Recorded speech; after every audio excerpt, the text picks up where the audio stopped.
would make a whole bunch of jokes, and he would stare at you. He would continue with the conversation until you giggled. This part blew me the most. He was like, so you're gonna be doing about 200 dishes a night, and you're gonna be like a slave in the kitchen. I know what you want. I ask myself, is this shit real? I contemplate about how I feel. Hey guys, it's me again. If you don't know who I am, I'm Leah, and we finna get into it. I know I've been gone for a little minute, but I'm back now, and I'm finna post. Especially since I got a car now, as y'all can see. I got my L's, I got my license, I got everything, and I'm finna start posting car vids because I had to record it in my room. But yeah, we finna get into it. As you see by the title, this is a video of the worst job interview I've ever had. It's not been worse than this ever since. But ever since I've had this, it's made me scared to go to an interview because he was just like so weird. Like, you finna see. But before I get into it, make sure to follow my Instagram. It's gonna be on the whole video, so you might as well just like get into the socials. I always post on Instagram. I'm trying to get more consistent with TikTok because I just downloaded TikTok again. But yeah, you know the vibes. Okay, so I'm just gonna get into it. So this is about 2 to 3 years ago.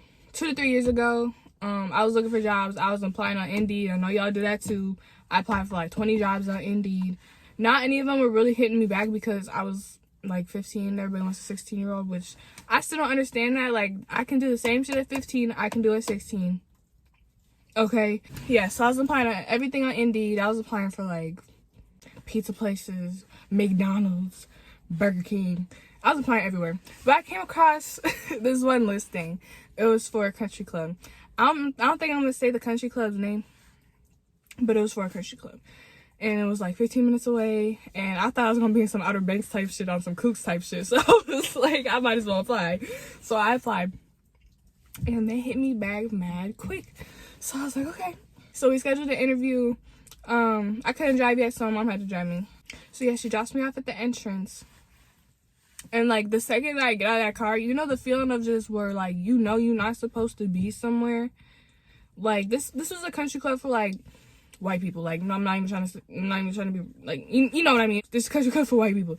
So and I've never seen really anybody there under 50, maybe under 40. Everybody there old. Like, no, but me personally, I don't want to work around the type of people just because I know how they is. Like, you know how you. Come on, be for real. So when I first walked in, I just instantly felt like I was not supposed to be there. I don't know if you've ever felt that before, but like, it's not a good feeling. I should have left right then and there, but that wasn't even the worst part of it. But, and also right when I walked in, you know, have you been in a nursing home before? And it's just like, you just know that old people smell. That's what it smelled like. Like, that's what it smelled like. And nobody's trying to work in a place that smells like that unless you work in a nursing home, like me, so for real. Yeah, it smelled like a nursing home, and I felt like I wasn't supposed to be there instantly.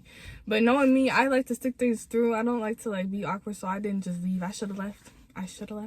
Because this wasn't even, I should have left. But I didn't. So I walk in, and I go to the lady at the front desk or whatever, or she was in, like, the little room. And so I was like, hi, I'm here for an interview. Where do I go? And she's like, oh, just sit out there, I'll give you the application, just fill it out and help you out shortly. So I was like, okay, cool.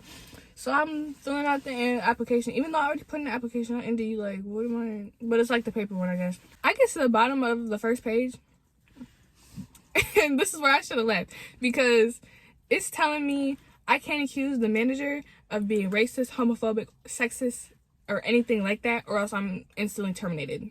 Now, let me just say, when have you ever had to check a box and sign that you can't accuse the manager of being sexist, racist, or homophobic without being fired? Like, have you ever had to do that? No, I've never had to do that a day in my life. So, like, this is already giving me red flags, because why do I have to sign this box? Like, obviously, he's been accused of this multiple times, why I have to sign this? And obviously, like, it probably wasn't false. Oh, it said I can't falsely accuse him. How to falsely accuse him? Like, how you gonna know if it's false? Like, of course, he ain't gonna believe him over me if I did accuse him. So I'm looking at it like, why would I have to sign this? Like, this is weird. Like, I've never had to sign this before. I didn't say anything, though, because I'm shy as fuck.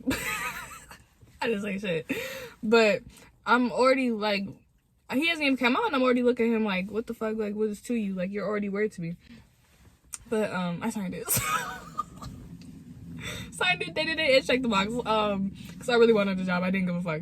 So that's probably the worst thing I did. So okay, so I fill it out, I give it back to her. Now I'm waiting for him to come out.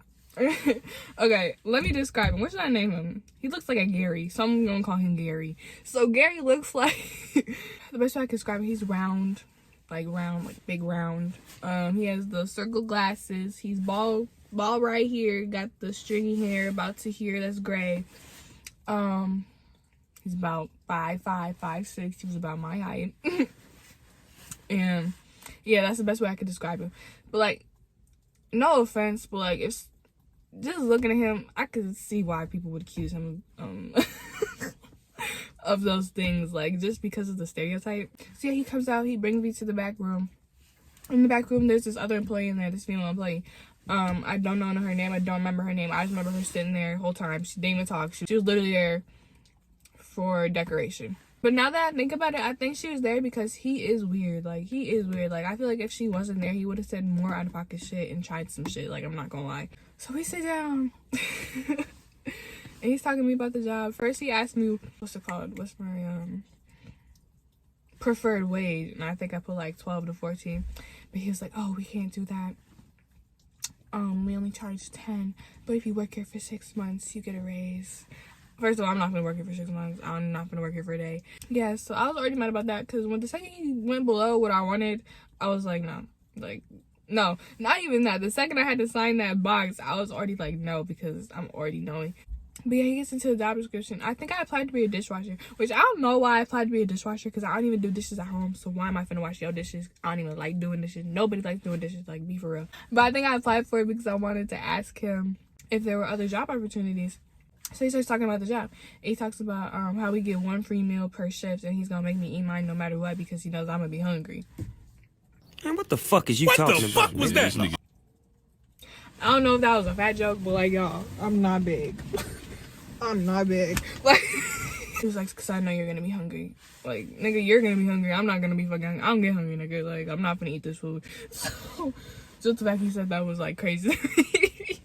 So then he was like, this part blew me the most. He was like, so you're gonna be doing about 200 dishes a night and you're gonna be like a slave in the kitchen.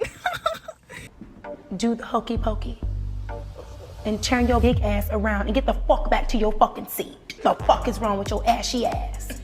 Knowing you used to beat my ancestors and you're saying this to me right now is crazy. But tell me why I laugh. He was the type where he would make a whole bunch of jokes and he would stare at you. He would continue with the conversation until you giggled. And I'm awkward as fuck, so I laughed at that because, like, that shit wasn't funny, but that shit was funny as fuck because, like, the audacity, the audacity to call me a slave in the kitchen is so crazy to me. That is just wild. Yeah, it's like he said that I wanted to get up and leave because ain't no fucking way. You're not finna slave me. You're not, it was what, 2021? You're not finna slave me in 2021. Fuck no. Yeah, he laughs at his own joke like multiple times. Like, he makes multiple jokes, but he laughed super hard at this one. He laughed extra hard at that one. Extra hard. So, but that shit wasn't funny. That shit was not funny at all. And like, he keeps going after that.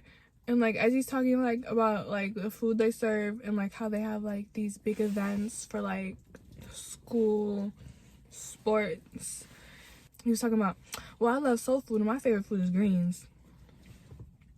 Like, I hate when people do that. Like, why do I care that you love soul food? Like, I like cheeseburgers. Like, what if I said that to you? You wouldn't give a fuck. Just like I don't give a fuck that you like greens. What if I don't even eat that shit? Like, what if I didn't like fucking chicken? What if I didn't like chicken? What if I didn't even know what greens was? Like, what the fuck?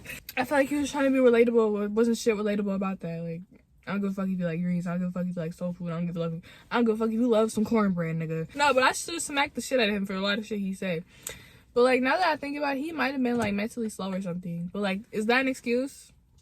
Let me know, is that an excuse? Because am I tripping? So he keeps going. He keeps talking about the job.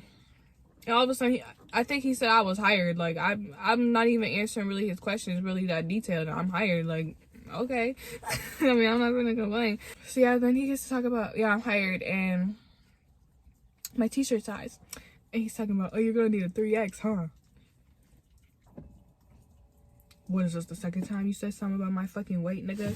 First of all, do I look big to you yet again? Do I look big to you, nigga? I don't need no 3X. You need that 3X, nigga. Like, stop fucking playing with me right now. And, like, again, he giggled. Like, he'll just be like, you need a 3X, huh?